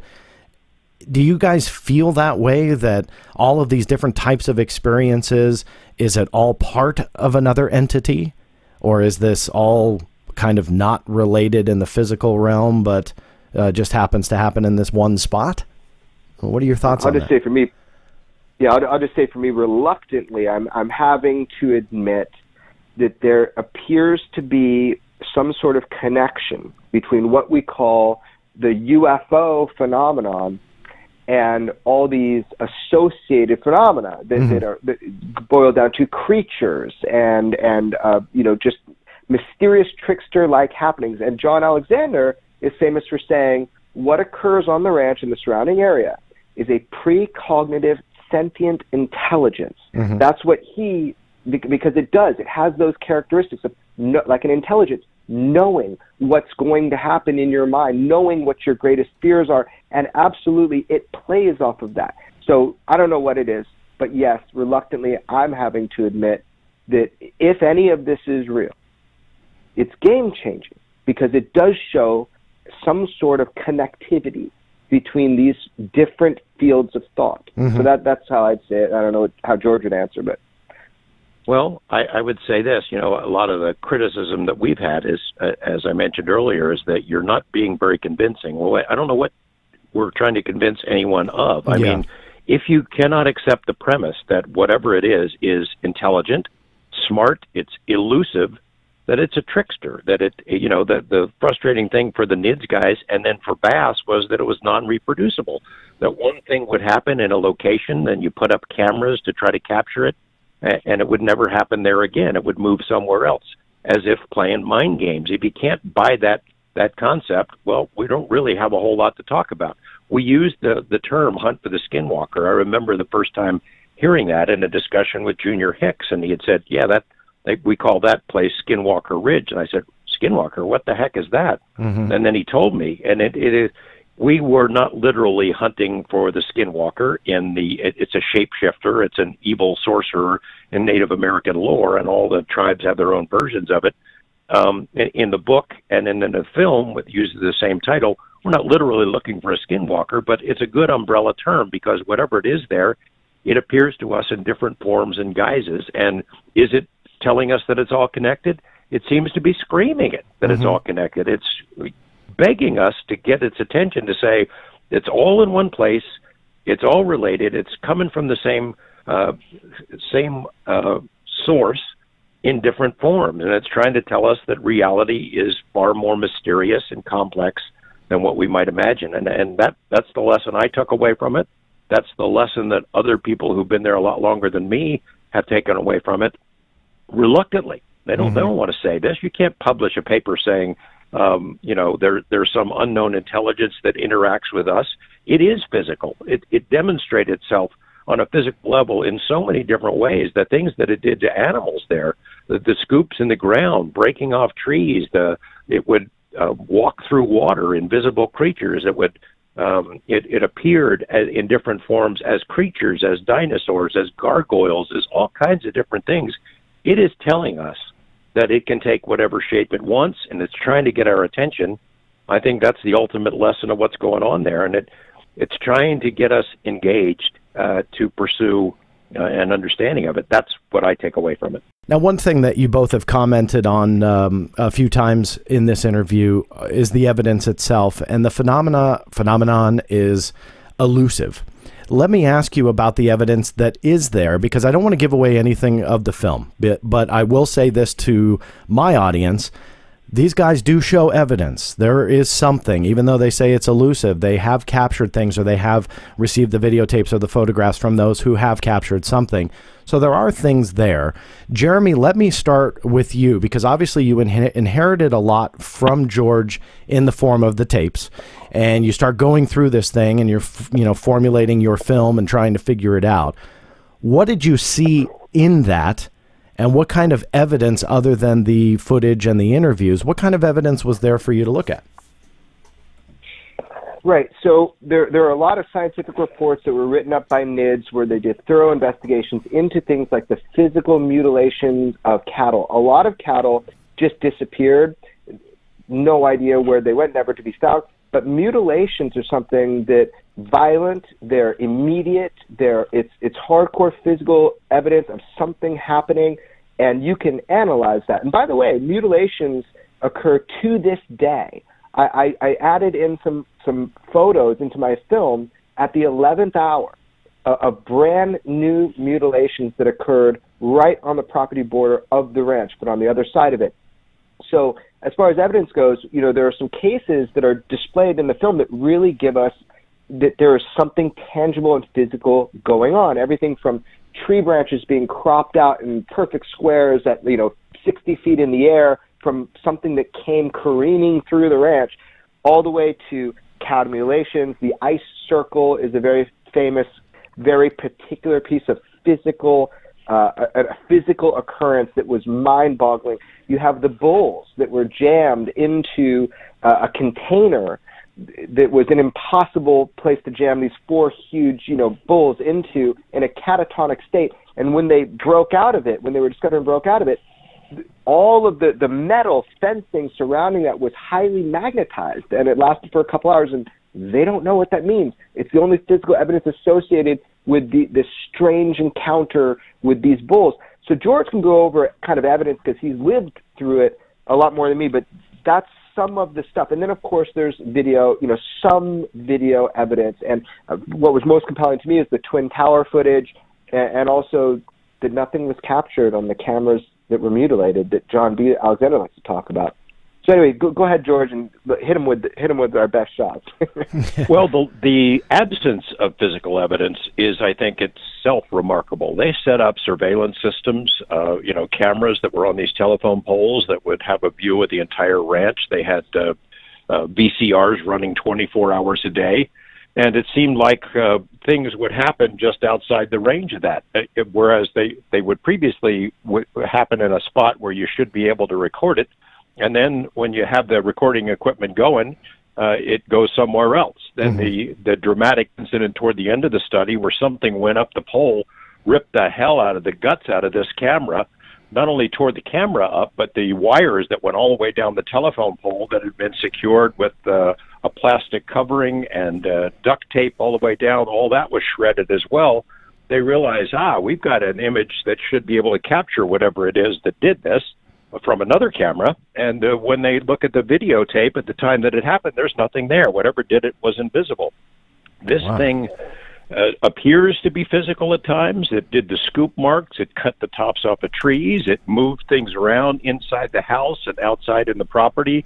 But it sort of actively avoided detection. There are some images that were captured by NIDS. A lot of the images that I have seen that are not being made public, but they're just balls of light in a sea of inky darkness. They don't prove anything because you don't have any references points to it. Mm-hmm. The most chilling physical evidence is the calf that was mutilated in broad daylight while the rancher and his wife were out on the property. This thing, how it was 75 pounds of meat disappeared in a period of 45 minutes while they were right out there in the same meadow is amazing. It was clear when they sent the evidence to veterinary labs to be analyzed that different metallic instruments, it was as if it had been sent to a meat processing plant and had been skinned and then dropped back on the property without anybody noticing it other than their dog. And then in the subsequent the days after that, when all the animals on the property were hunkered down, scared of something, like as if a predator was on the property, they had another incident that we don't really go into in a lot of detail in the film, but it's one that I've talked about before, where the rancher hears his animals bellowing at night. He's not going to lose any more cattle. He grabs his rifle, jumps in his truck, and goes barreling across the property to encounter whatever it is. The NIDS guys jump in their vehicle with a video camera running and follow him, and he sees two creatures in a tree, a big dark object at the base of the tree, and then something, big yellow eyes, reptilian-type eyes, in the tree itself. He shoots him. He shoots the thing at the bottom, and it vanishes. He shoots the thing with the yellow eyes in the tree. It falls out and leaves a giant footprint, a claw print, I should say, like a raptor in the snow. That's on video. They chase this thing into the bushes. They don't find it. They don't see any blood, but he definitely hit it. They bring in trackers to look for things. They can't find it. This, whatever it is, this intelligence, it plays mind games. Sometimes it's physical, sometimes it's psychological, sometimes it's emotional, and it seems to know what your detection systems are. It seems to know what your plans are, and it avoids it. And I know people have trouble with that, but it is what it is. Yeah, it is what it is. What it is. Let me ask you, with NIDS setting up all of those cameras, obviously in a place like this, you have, in addition to the cattle, not knowing exactly the positioning of the cameras, but I would assume that in an area like this, you have a lot of other wildlife. Let's get away from the paranormal for a moment. Was there an odd absence of just natural wildlife that you would see in an area like this, or were they also capturing that, just none of the strange creatures that were seen? Well, I know that they encountered all kinds of wildlife because it's out in the country. So yeah. You've got coyotes out there. Wolves, they said, had not been seen there in a long time. I think they've been seen since that they've repopulated into the area. There are mountain lions that are in the area and rabbits and things of that sort. Mm-hmm. They would occasionally find those things mutilated as well. When they first came on the property, it looked like a couple of animals, I think there were squirrels or rabbits, had been carved up and left on a tree stump, almost looked like some sort of a ritual, like a black magic sort of a ceremony that was on the property when the Gormans had first come on. But yeah, there's birds and things of that sort. And then there would be a whole range of other creatures that were completely out of place. The red birds, they had a whole flock of these red birds that looked like they were parrots from an Amazonian jungle that they were certainly not native to the area, and they appeared one day. There were dozens or scores of them, and then they were gone. There was the big bushy tailed, it looked like a hyena, except with a big bushy fox-like tail, might have weighed 200 pounds, heavily muscled, that was toying with their horses one day when the rancher came home, slashing at the legs of this horse, left definite marks, physical marks on these horses. The rancher chases it. It jumps up Skinwalker Ridge, pops behind a boulder, and it's gone. There was a creature, an intelligence, like a sentient cloud that engaged two of the scientists who were on the property. They were walking in the middle homestead with a couple of dogs who were really scared by this thing when it appeared. This thing took over the mind of a PhD physicist who was on the property, and a voice comes out of him that's not his voice. It took over his mind, basically. There was the incident with the tunnel of light. This was witnessed by several people. Mm-hmm. Two of them who were up on top of the ridge, who had infrared gear. Two of them who were down on the lower level of the property. It's a tunnel that becomes a ball of light that becomes a tunnel, and a creature crawls out of it and stands up. And they all saw it, or at least the guys with the infrared saw it. So there is physical evidence. There is, I think, the non-physical evidence is just as interesting because this thing is elusive, doesn't want to be caught, and it messes with your mind. Jeremy, if you don't mind me prodding a little bit, pardon the pun, how did you get your camera on the property? I mean, I know you said that George had a connection and his relationship with the general area, but as a filmmaker, that's gold. You know, you're not talking about a place properly unless you go there, and you did. In this film, you guys travel there. How does that come about? I mean, how did you achieve doing that? I'd like to think it's my sparkling personality, really. You know? No, basically, it was a culmination. It was a perfect storm. I didn't know that George and I were going to get an invite to actually film on the property modern day and take that footage off completely unrestricted with an interview in the film of the new owner. Mm-hmm. That was shocking. I didn't know that was going to happen. Of course, I was hoping for it. I was trying for it. Perfect storm. It happened. So because of those previous relationships and because of the new relationship and how positive that has been between me and George and the new owner and everybody involved, we really lucked out, man. And so I can bring to the audience, to the viewer, really, really interesting, rare footage, modern day on Skinwalker Ranch with an interview of the new owner who does stay confidential as far as his identity, and for good reason. Mm-hmm. And I would do the same thing. You know, he has a large business empire, and I think it would distract, you know, his identity would distract from what's going on at the ranch and what he intends to do with the study of the ranch. So work is still ongoing, if I can ask that. Yes. Are you, yes. Let me prod more. Are you guys documenting that ongoing research, or is that done by the property owner, or is that unable to be talked about? You know, to be determined, in that everything has gone very smoothly with our friendship and relationship with mm-hmm. the new owner and the new team. And, you know, it's blue skies. Anything's open to possibility. Look, he's letting me put out this footage of his ranch and himself now. So hopefully that will continue. And then as they develop and they get more information, I do believe it is his intention to let that out, to mm-hmm. let the public engage that data. I think that he's very much an open source guy, even though he's keeping his identity confidential. So yeah, I suspect that you will hear more about the ranch and what's going on there. And hopefully, you know, I can be part of that with George and the team to get that out. Yeah. George, let me ask you, as you continue to watch this story unfold, I mean, you guys have done amazing work already, but watch the story unfold. I'm hoping you will report on it again as new developments happen, but I won't prod on that if there's anything in the works. My question, though, is more so, what is your take on how the general public accepts stories like these? Because it's got to be tough, you know, sometimes when you don't have an answer. And you said, I'm not trying to convince you of anything, that at the end of your article and the end of your report, you don't tell them what they're looking at, right? And I think a lot of people, they want that with anything in life. You know, they want the answers right then and there. They can't think for themselves, or they can't hypothesize. Is it challenging to report on things like Skinwalker Ranch for you?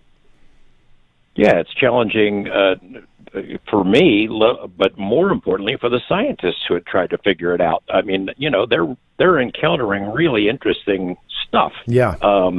Very distinctly physical stuff, challenging stuff, and they'd like to report on it, but there's nowhere they can publish a paper on what they saw and what was documented. Yeah. There's nobody going to do it, and it does them no good anyway. There is no answer. You know, we've had a lot of, since the first articles came out and then the book, a lot of people want to make a movie about it, and then they try to tackle the story, and there's no way you can tell it accurately. You'd have to come up with some Hollywood ending, because there is no ending. There's no ending to it, because you don't know what it is, and it is very frustrating. I am encouraged that the new owner wants to continue the study. Bob Bigelow owned the property for 20 years. And the most active period was probably 10 years when NIDS was on the property on a regular basis. But for the final 10 years, it was really a caretaker status because the general activity went underground. There wasn't enough there to study, so he moved on to other things. I was there on the property the last day that Bob Bigelow owned it. That Colin and I went up and acquired some things that were still on the property and sort of said goodbye to it. And we didn't really know what was going to happen next, but I had been introduced to the new owner and started the conversation, and it sounded like he wanted to reinvigorate his study, started his own effort to find out what was going on there. He had the same level of interest that Bob did, not quite the same resources, but he's pretty well off, and it's greatly encouraging that he has picked up the baton and is running with it. I know that there's been a resurgence of activity on the property since the place changed hands, that he is doing his best to figure this stuff out. I hope that we can maintain good, healthy, open lines of communication. We don't take anything for granted, Jeremy and I, as we move forward. We are thankful that we've been given the access that we've had, and we hope that it continues, but we don't presume anything about that. Yeah. If you don't mind me asking, and this may be personal on Mr. Bigelow's part, I'm curious, is there kind of a public reason why he did sell the property? And here's the reason I'm asking, and you can put this to bed because I think I know the answer, is that there were rumors that NIDS goes in, did their study, book comes out, phenomenon stops, and that's it. I don't believe that is true, but that's kind of what the internet legend was, that it all stopped. Obviously, we've established it hasn't stopped, but was there a lull? Was he just done with the property, or? There was definitely a lull. That's why they allowed me to write those first articles and then later the book. If they would never have been given the green light if there was still a high level of activity for them to study. It wouldn't have happened. They did it because the stuff had gone underground, and they were looking for other places to move it toward. And then, the new owner, when he came in, it started up all over again. But Bob Bigelow, it's not hard to figure out why he let it go. He's got other stuff on his plate. Yeah. There were two reasons, I'll say. One is because of his business interests with the space program, with Bigelow Aerospace, and what he's trying to accomplish there, and it needs his full attention. The second thing is that this stuff follows you. Mm-hmm. It attaches itself. It's like we called it a hitchhiker.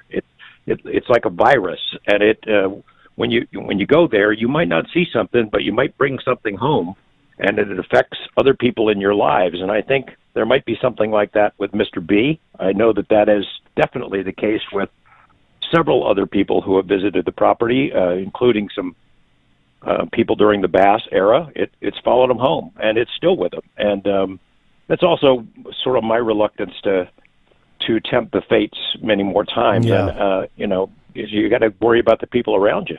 Did that happen to the original owners, if you can comment on that? I mean, when they left the property and sold it and they left, did anything follow them? So they continued to have oddness. Yes. Did they? Yes. And again, I'm pushing, but I'm just curious, are they in that general vicinity where this Skinwalker Ranch is, or did they move out of state and it still followed them? They moved out of state and it followed them. Wow. I think they're back in the state, at least the main guy. He's back there now. I haven't talked to him, and I've only talked to him once, and it's been 2 years, and so I'm not exactly sure where he is. But yeah, it follows you. Wow. There were people, badass people, who had worked for the government in security type positions, commando types. I mean, tough people who had been on the property and who made sort of the mental mistake of confronting it, mentally sort of confronting it. Who it attached itself to them. They had a very dramatic encounter, and then it followed them home, and it has messed with their lives. And this has gone on a couple of years now, and that has happened to a lot of people. Yeah. Some people, as I said before, it's a Rorschach test. You go into it and you see what you want to see. And I think a lot of people who go there make stuff up. Mm-hmm. They just make it up. They're drawn to the property, and they're not going to go home to the Midwest or something and tell their friends that they didn't see anything, so they just make things up. Yeah. Or they misinterpret things that they see there. But there have been some really negative things that have happened to people who go there, and it follows them home, and it happens to their family. So I think that's part of what went into Mr. Bigelow's decision, and I am thankful that we're still able to go there if or when the new owner agrees to let us come back. Let me ask you one last question to both of you gentlemen. George, I'll start with you, and Jeremy, I want you to kind of end this as we sum up our interview here. When you made this film, and now that it's done, and now it's released, and the audience watches it, how do you want them to walk away from it? What was your ultimate goal? And now that it's all said and done, what do you want the audience to realize after watching this, and what do you want them to do next? Well, thanks. Two things. One is... Yeah, it's interesting. Go for it. The idea that reality isn't what it used to be, that what you see is not necessarily what you get, that things are more complex, that UFOs, Bigfoot, animal mutilations, poltergeist activity, all these strange things that we have stovepiped in different categories of what we call paranormal might be related, and that it is trying to, some kind of intelligence is trying to tell us something. Maybe it's a learning curve, a long-term learning curve, and they want us to understand that we need to think about this a little bit more. The second thing I'd like people to, the reaction I'd like to see is, I'd like to know more. You know, we cover a lot of stuff in a couple of hours, and the bonus material that Jeremy is talking about is like 3.5 hours of stuff, but really, it just scratches the surface. Yeah. We told what we could in that period, but we haven't even told the level of activity during the NIDS study, let alone the BASS study, the ALSAP period, and then the stuff that's going on now, you know, because it has come back. So there's a lot more to tell, and I hope people will leave the theater or after viewing it will say, gosh, I'd like to know more about that. Jeremy, same question to you. Yeah, I mean, look, my primary goal here was to really, it's simple, was to uplift the visual medium of storytelling when engaging this type and this topic. So, you know, we've got George's book, which is highly detailed about this, but to bring it to life visually, that was a dream of mine. And then to also show the human aspect up to date of what's going on in the Uinta Basin surrounding and at Skinwalker Ranch. So being able to have George's participation in the film, a number of scientists and maybe some surprises in the film of people that were involved, that really helps to bring it home to people. This is not just lore or mythology. These are real-world events with real-world implications, and that's what I hope that the film really conveys, is that the scientists took it seriously. The community and the culture of people there takes it seriously. Our Defense Intelligence Agency, our intelligence agencies, other intelligence agencies from different parts of the world took this seriously. These events happened, whether you can accept that or not. So my challenge to people is for them to integrate the possibility that this story is true exactly as it's being told, and that will hopefully inspire them to look more deeply into this and share their stories with us, so that we'll then be able to pursue this mystery with a little bit more intelligence and a little bit more information, and to open the conversation, because it is so relevant now. Because again, the $22 million, the funding that everybody's talking about, UFO funding, initiated from and highly contributed to this funding, to the study of Skinwalker Ranch, and people don't know that story yet, but they're about to hear it. It's a great film. I recommend everybody check it out. You can. It's called Hunt for the Skinwalker, released now. Log on huntheskinwalker.com. You can also check out Jeremy's other projects at extraordinarybeliefs.com. Mr. Jeremy Corbell and Mr. George Knapp, I really want to thank you both. I mean, obviously, with the release of this film, you guys are incredibly busy. You've spent a long time with me here on the air explaining it all. I do hope that you enjoyed your time as much as I did. But I really do want to thank you both. Excellent job on this film, and thank you for letting me tell my audience about it and sharing your stories. Thanks, John. Thanks, John. Great work. I love what you do. I've followed it for a long time. It's a real honor to be on your show. Well, the honor's Yeah. mine. I appreciate that for both of you. Thank you very much. And thank you all for tuning in to this special edition of the Black Vault Radio. Please remember, subscribe to the show if you feel so inclined by logging on to www.theblackvault.com/show notes. And I won't lie, a 5-star review and some comments won't hurt getting more episodes and guests just like this. Thank you all for listening. This is John Greenewald Jr. signing off. We'll see you next time.